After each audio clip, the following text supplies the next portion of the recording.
Hey, everybody. Welcome to Breakfast All Day. Matt, Christy, Alonso coming to you a little late this week. Our apologies. We had some last-minute screening things that got thrown our way that totally screwed up our schedule, but we're making it happen. That got thrown your way. Let's specify who got the early access, but you got cool early access to something that we did not get. I did not realize that. Okay, fine. So it was all my fault then. I was not even aware of the thing that you were going to see yesterday. So. Well, this was a screening that I got about 48 hours notice for, so it was just like, yes, everything, put everything into a tizzy. So anyway, and then, we're happy to see you guys. Yes, and then so many of you were so sweet to ask through Twitter and Facebook and Instagram, like, where are you guys? Are you okay? Did something happen? And that's really, really sweet. Yes, something happened. I left town. I went to San Jose and San Francisco. We did all the touristy things. If you are not already a member of our Patreon, or if you are and you missed it, we did a Loki finale while I was out of town. So if you missed that, go check on that. But had a really good time and did like all the touristy things. Like we did the Winchester Mystery House. Ooh. And we did, which they show the Winchester movie, the Helen Mirren, which was on my worst dev list that year. Like they show that movie in the gift shop. I mean, I guess when they make a movie about you, you have to be proud of it, even if it's a shit heap, you know? Yes, it's amazing. And we went to, we did Alcatraz, which I'd never done before. Have you guys done Alcatraz? Yes. No, but I've seen it in the room. What do you mean? You know, there's those panning shots across the Golden Gate. And if you see it with the crowd, they're like, go, go, go, Alcatraz. Oh, God. And of course, Escape from I saw that too. Yeah, but no, I've never been to the place. And The Rock. Right. Oh, and it's funny. They're like, you know, come take the ferry out. And then like, you're going to spend about 3 hours there and just take a ferry back whenever you want. And after like 45 minutes, we're like, okay, we're ready to go. It's really freaking cold. I forgot how cold San Francisco is in the wintertime and it's in the summertime. Yep. There's that line, which I kept hearing over and over again. The coldest winter I ever spent was summer in San Francisco. Mark Twain. It was fucking cold, man. So you gotta wear those layers. I had layers, and then as I texted you guys, I saw multiple naked guys walking around the Castro. The one day that it was sunny and like 70 degrees brought out all the naked guys, and like they're totally naked, but they have something like sparkly on their junk because I guess you have to be protected with that. Right. Chris and I went and got coffee. We left Nick in the hotel room because he didn't want to wander around with us. And so Nick missed all the naked guys, but we're wandering around the Castro and we get coffee. And this dude walks in wearing a baseball cap and shoes and a sparkly thing on his penis. And like not a single person looked up from their laptops or their books or their coffee. I'm glad there's somebody left keeping the old San Francisco traditions alive. They haven't all been displaced by like tech D-bags. So, you know. I too was amused by that. So anyway, it was really fun. So the store didn't even have a no shirt, no shoes, no service policy, I guess. I guess not. Have shoes, but no shirt, no shirt. I mean, he couldn't eat an all-American burger in Fast Times at Ridgemont High. No dice, dude. Anyway, so that was exciting. But we have news going on here, closer to home now. We have news going on here. LA County has once again reinstated its indoor mask rule because idiots won't get vaccinated. It's funny, a woman I knew from the Associated Press many years ago who has been vaccinated got it in Texas through the Delta variant. You know, she's in her mid-60s and she's smart. She's a journalist. She believes in science. She has been vaccinated, but still it got through. Which isn't happening that much, but still. It's starting to pop up. A critic I know mentioned that somebody in her family got it. A friend of mine who went to Vegas with a group of people for the weekend, several of them got it, and then quite a few people in Provincetown apparently. It's like vaccinated people testing positive for COVID, having obviously much lighter symptoms than they would have had they not been vaccinated, not having to be hospitalized or whatever. But like, yeah, even if you're vaccinated, apparently apparently it's still floating around out there and it can still mess with you. So, tread carefully, everybody. Yeah. When I was in San Francisco, you would not know that anything was going on. People were still going to restaurants and like not wearing masks, and it felt pretty normal. Like you had to wear a mask on BART or on Muni. Were any of the naked guys wearing masks? No, they were not. It's consistent, I guess. They were outdoors for the most part. Yeah. So we went to restaurants and it all felt kind of normal, but then back here in LA, they were beginning the mask reinstatement again. So that's going on. And also, as you see behind me, for those of you watching our YouTube, the Olympics have begun in Tokyo. Although it's just so strange because you see video and photos of like a pretty much totally empty stadium. Like the opening ceremonies happened and it's a stadium that can seat like 68,000 people. And they had about 1,000, and they still did the whole parade of nations, and they did their big extravaganza performances. And this just all seems like a bad idea somehow, but we'll see how it goes. And things are spiking right now in Japan. Duh. So there's that. It's very strange. And then a friend of mine who used to work for the AP, who is now at the New York Times, Oscar Garcia, was covering tennis, and he was covering the Djokovic match, and it's like, there's not a single person to see one of the biggest superstars in tennis. It's odd. But I have it on my TV. Right now it's the US versus Japan playing women's water polo behind me. So we are watching. Will you guys watch the Olympics? If nothing else, it's a great opportunity for Peacock, I'm sure. Yeah. Will you guys watch? Are there any events or athletes that you care about? Probably not. Yeah. I mean, I may tune into the gymnastics if I happen to catch it and happen to know when it's on, because look, like watching Biles is sure. amazing. I prefer watching the Winter Olympics. I think the Winter Olympics, just in general, are more fun because, like, I like watching the bobsledding and the skiing and all that stuff. I think that stuff's a lot more fun to watch. So although I guess they don't do that at the Olympics. I know that, like, in the Commonwealth Games, they have that weird basketball knockoff. The 3-on-3? No, it's like 5 or 6 people, but it's weird. It's this like you can't dribble and you can't run with it's a whole weird thing. Anyway, somebody knows what I'm talking about. Like, anyway. Because they are doing 3-on-3 basketball this year for the first time in the Olympics. In the Olympics, I mean, that's no weirder than like 2-person beach volleyball, right? Because normally volleyball is like 5 or 6 people. Right. That was on earlier. The U.S. played France. Okay, so that's going on. But since we're in sports, let's stay in the sports world. This is news that broke way earlier in the week. This Nashville Predators prospect, Luke Prokop, came out as gay. This is the first active NHL player to come out. Yeah, it's after years of waiting until retirement to get athletes to come out. Now we have our first NFL and our first NHL. So the times they are a changing, I guess. Alonso, will this make you want to watch these sports now?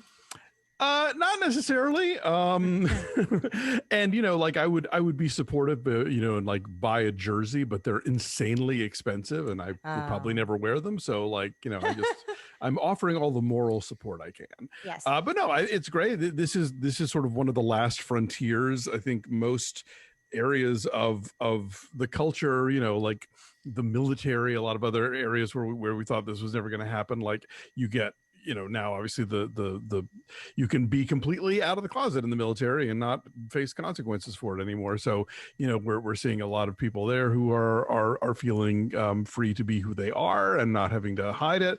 And so, yeah, I think pro athletics was one of the last places just because of the whole the locker room, and whatever that other nonsense they want to dredge up. And it's great that not only that these guys are doing it, but that they are being met with such support by their teammates, by the franchises themselves, by the league. So, great. Right. And to be clear, let's not think, and don't ever think that there have not been gay players. Oh yeah. They just usually don't ever say anything about it until after they've retired. And they're like, oh yeah, that was a thing, But yeah, for people to be able to feel free to come out while there's still participating and while they're still at the whim of, being traded or whatever other stuff that happens in sports, that is definitely a big step forward. And also I'm sure for many folks, it might've been a concern of like either losing endorsement deals or like never securing one. But the flip side is also true. Like you could get endorsement deals you never would have dreamed of. Yeah.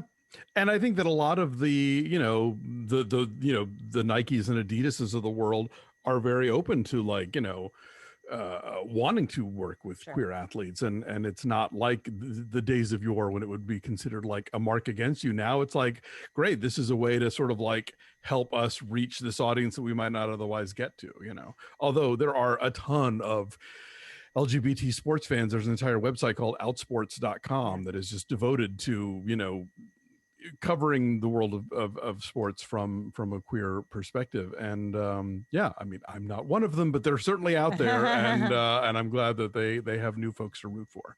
Yes. Also, just yesterday, the Cleveland Indians are no more. Yes. Did you guys see what they have changed their name to? I saw it and I forgot. The Cleveland Guardians. Okay. And there was a whole video Tom Hanks narrated, and they played a little piece of the Black Keys, little black submarine in it. And it's like this very poetic whole spiel about Cleveland's working class past and how we're all tied up in the identity of this team and the sport. So the origin of this is, I did not know this, but saw some Twitter threads on this from Cleveland folks, that there's this beautiful, like architecturally significant bridge in the heart of Cleveland, which is sort of a tribute to its working class industrial history. And on either side of it are these two giant statues that are known as the Guardians. And that bridge leads right into the ballpark. Okay. Where they played. And so it's like a nice nod to the city's history. But there's only 2 of them, not 9 of them. There's only 2. Well, now there's 11. And so it's a really cool kind of like Art Deco looking structure. And the logo is a baseball with a G on the side of it with like a winged kind of helmet on the ball, which mirrors the helmets that the Guardians are wearing on the bridge. My favorite response was, I think it was Frank Conniff, who said, all sports teams' names are dumb. You're just used to them. Yeah. Because some people were complaining about it. Like, no, it's not any dumber than, what's a brown? I still don't know. That's named after a person. Lakes in Los Angeles, right? Jazz in Utah. Exactly. Magic in Orlando. Right. That's the whole beginning of basketball where they talk about all the teams moving around. Right. Yeah. You're right. Right. Dodgers. They were right. There's no trolleys to Dodge. There are no trolleys to Dodge in Los Angeles. There's Angels Flight downtown, but that's a really small little piece there. Anyway, so other things we move away from. This is kind of a sport, I guess. Multiple billionaires going into space. Fuck those guys. Did you guys watch Jeff Bezos and his little penis rocket riding his giant dildo into the sky? I refuse to see him ride that dick into the stratosphere. Yeah. I do like that the FAA, I believe it was, said that according to their current rules, Bezos is not an astronaut. Because he didn't go far enough? Yeah, they didn't go far enough. Yeah. He's just an ass. Yes. That's good. I like that. He went 10 miles farther than Richard Branson, though. Richard Branson went first, but Bezos went farther. Blah, blah, blah. How about people in Amazon warehouses don't have to pee in bottles? How about that, Jeff I was going to say, I think about all the money, and then he bought that fucking $500 million yacht. I think about all the, he could end hunger. Yeah. I mean, it's my, I'm preaching to the choir by telling you guys this, but it is infuriating that this is his childhood dream. And what did it accomplish? Fuck all. Is it like a test run for us to have to go to space once climate change has ravaged the earth?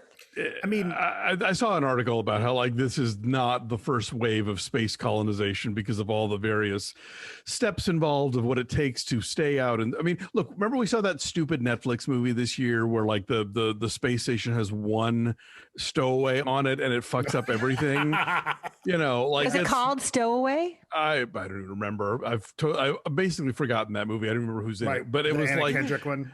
Yes, thank you. But like the you know the space stations like require like so much the air and the food and the where do you pee and all that stuff like is so complicated. Like these little joyrides don't move the needle of science at all. They just let these two billionaire douchebags spend a whole lot of money on something show-offy rather than actually like, you know, help the planet or pay their employees a fair wage. So the other part of it, especially with Bezos, is it makes me think like how bad he is at PR, right? Because one way to spin it would be look at the job, like ultimately all that money, a lot of that money is going to people working on that project, right? So you could make a case that like we're employing a certain amount of people to make this happen, right?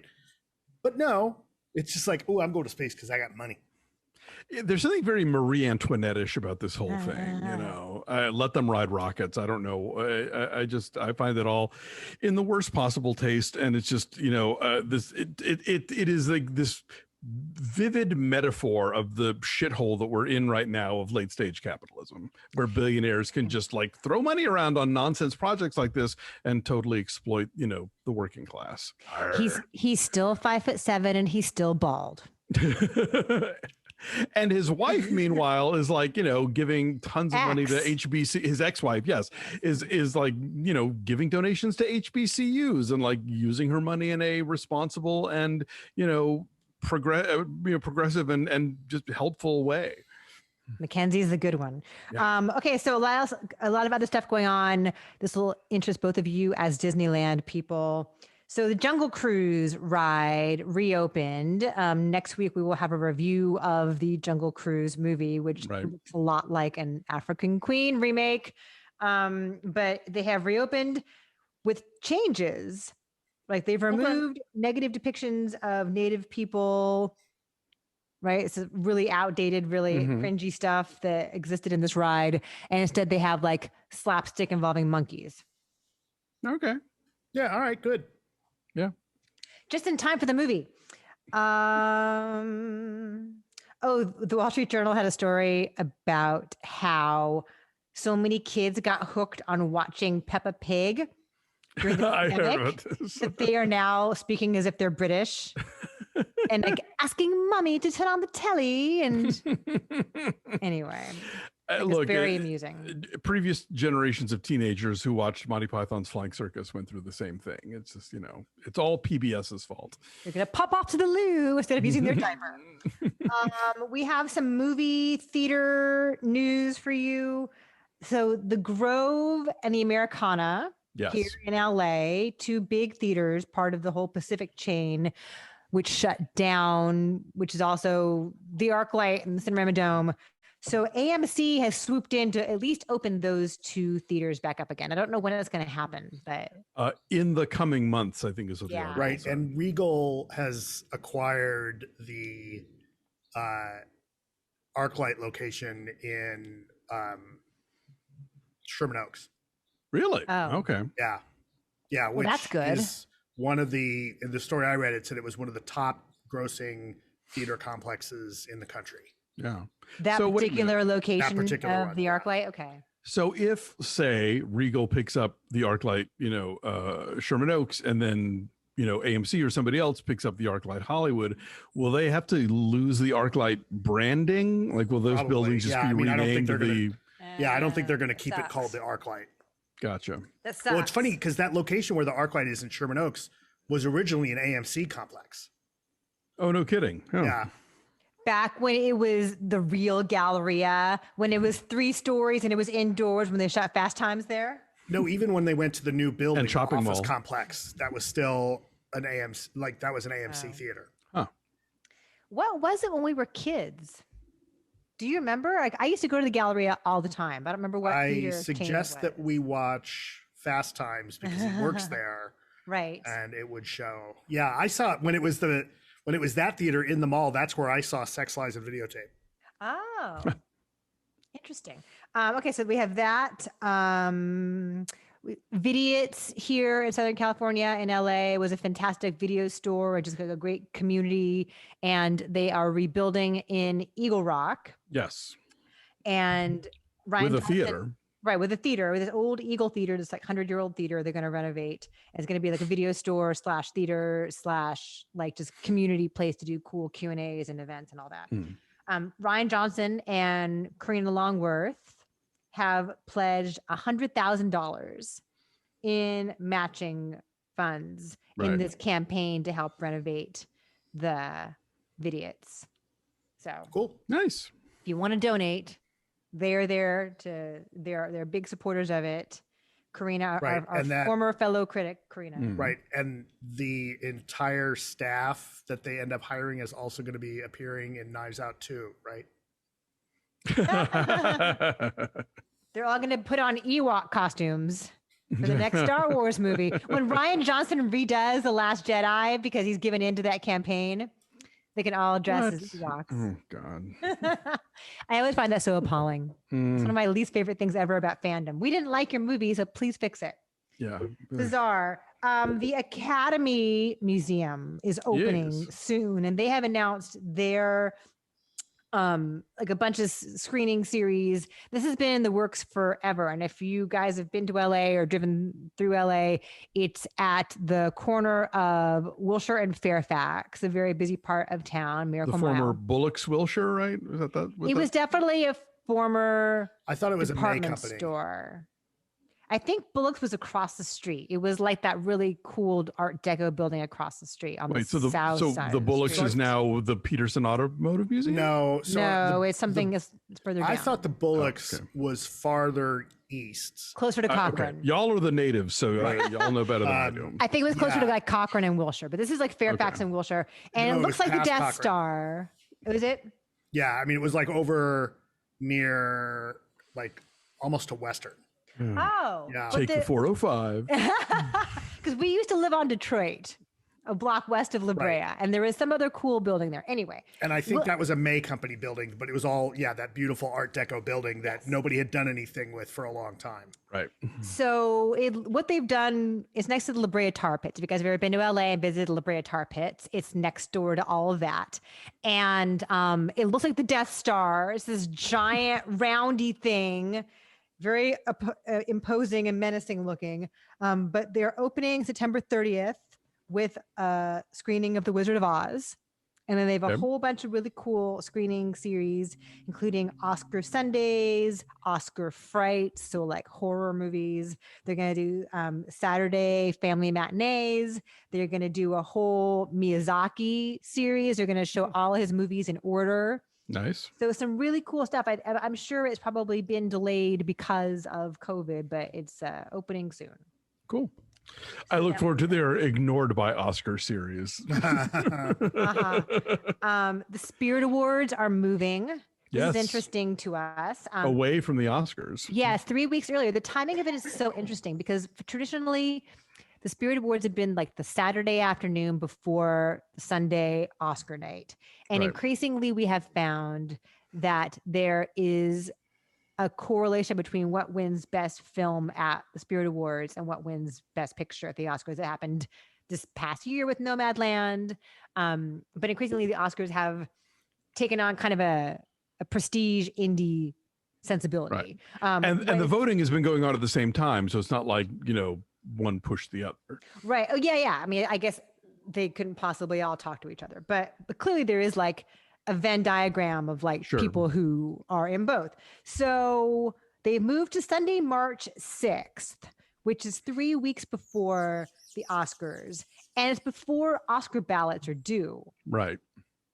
And they're hoping to televise it. I think everyone's trying to jump into that like broadcast space that the Golden Globes occupied, because the Critics' Choice also trying to grab that? Yeah, they did, but I mean, the Spirit Awards have aired on IFC for years. Are you saying they're trying to they want to be televised on like a network? Live. I think they want to do it live because I think when IFC airs it, it's like later that night. Like they've done it both ways. I think like in fact some years they did it live and then re-aired it at night, or Pacific time. But interesting. I think they're absolutely looking to take over that space, that hole from the Golden Globes that NBC has created by not showing the Globes this year, or next season. Do we think that by announcing their winner while Oscar ballots are still out, that's going to hurt the chances of an indie movie to win Best Picture? Because Academy voters are going to think, oh, well, we don't want to just look like we're following in the footsteps of the Spirit Awards, or that movie's already been, recognized, so now we can look at this other one. Just because I know that's a thing that happens a lot of times with critics groups, where like, one group votes this way and then the other one's like, well, we don't want to look like we're just copying, so I'm wondering how that's going to play out for the thing. I feel like that's different because you don't, I can't remember ever hearing any buzz about pushback on a movie like, well, this movie won the Globe, so that means that the Academy's not going to touch it, right? Like that only comes up with like, how the fuck did that movie get nominated for a but nobody takes the Globe seriously. The Spirit Awards, I think, have a little more cachet in that respect. And because they've always been the same weekend as the Oscars, this is the first time that the results of the Spirit Awards could in any way skew the Academy's vote in one direction or another. I mean, look, I'm not an Oscar pundit. I'm not going to lose any sleep about this, but it is curious to consider. Yeah, I'm interested in that too. A couple of things, and we'll wrap up here and move into reviews. Isaac Chung, who wrote and directed Minari, is now not going to be directing a live action remake of the Japanese smash hit Your Name. Oh, okay. I think because of scheduling reasons, but I understand that, understandably, because it was a gigantic hit. It's like one of the biggest box office hits ever in Japan, the animated film Your Name, that of course here in the United States, they want to jump on that and get a little piece of that. Could we not? I know. Think about how many times we see really great foreign films and we're like, they're going to remake it in English and fuck it up. So. Yeah. That compounded with like how many shitty live action remakes of animated films have we seen thanks to Disney in the last decade, But someone like Isaac Chung at the helm, like that would have given me hope that it would be handled in like a delicate, smart way. If you're gonna do it, at least hire somebody who could make it special, but just don't do it. Right. He is not doing it. Okay. There's gonna be a 3-part HBO documentary about Barack Obama debuting August 3rd around his 60th birthday. That's a thing that's gonna exist. From whom? I don't know. It's on HBO. I'm going to call it now. Hagiography. I mean, quite possibly. Yeah, we're going to talk about Val later on, which is auto hagiography. Not exactly a warts and all depiction of Val Kilmer. A couple of things. Jordan Peele's new movie. They put a poster out and a title of that. It's called Nope. Will you tell us what the title is? Nope. I don't know. Third Base.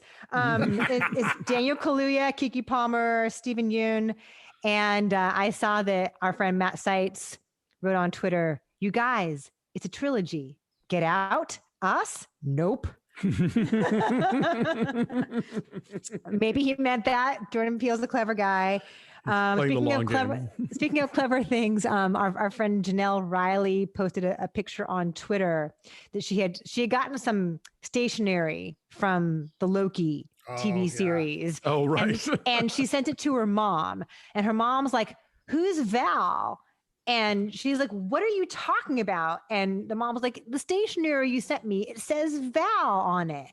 And Janelle's like, "I don't know what you're talking about." And then she flipped the card upside down, and the TVA logo looks like Val upside down. Is that a big ass Easter egg? Maybe. Thompson shows up. No. So the problem is, Val, like Julia Louis-Dreyfus Val. Oh, right. So that's the thing, right? Like I looked up characters named Val, like primary characters, and it was that I was like, oh, that doesn't make any sense at all. Right? Like that she's behind it. Like that would be so stupid. Sometimes a cigar is just a cigar. Anyway, it was like a this is not a prank. Also, our friend, I don't know if you guys know Ty Burr personally, longtime critic Ty Burr, announced that he is leaving the Boston Globe. He had been there for 19 years. Prior to that, he had been at Entertainment Weekly for 11 years. Prior to that, he had been a programmer at HBO and Cinemax. He's now launching a Substack. So good luck to you, Ty Burr.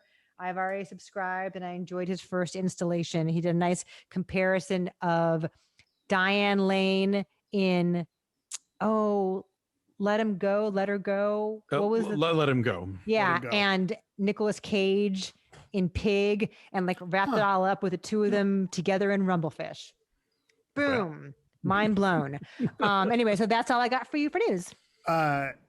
When the thing about Nope, and there's been some TV trailers that have dropped because this weekend is Comic-Con at home. Doing that's my Hellboy mug. Oh, that's really cute. It looks just like him. Right? He's red and angry. Exactly. He's got his little ponytail. Oh, that's really sweet. That's really cute. Speaking of little small ponytails, but Tom Cruise wears them. That'll come up in. We'll get to that. Yes, hold that thought. In Ted Lasso. Were you saying about trailers, Matt? Oh, there's a trailer for a new Star Trek animated show. Star Trek Prodigy, about some aliens that escape the Enterprise. There's a couple of other trailers that are dropping, but that's, I think, the most notable one. So, yeah. Okay. Cool. Well, hey, thanks for watching. Like this video, subscribe to our YouTube channel, follow us at BeFastAllDay on Twitter, Instagram, and Facebook. And what a perfect time to join our Patreon. We are talking about season 2 of Ted Lasso, which I'm very excited about. And next week, we'll be doing our monthly Off the Menu, and our subscribers have voted. We will be discussing Superman 2, The Richard Donner Cut. So come on back for that if you have not already joined patreon.com/BeFastAllDay. Lots of great stuff like that every week, exclusively for our subscribers. You ought to be one. Anyway, have a good week. We'll see you next time. Bye. Bye.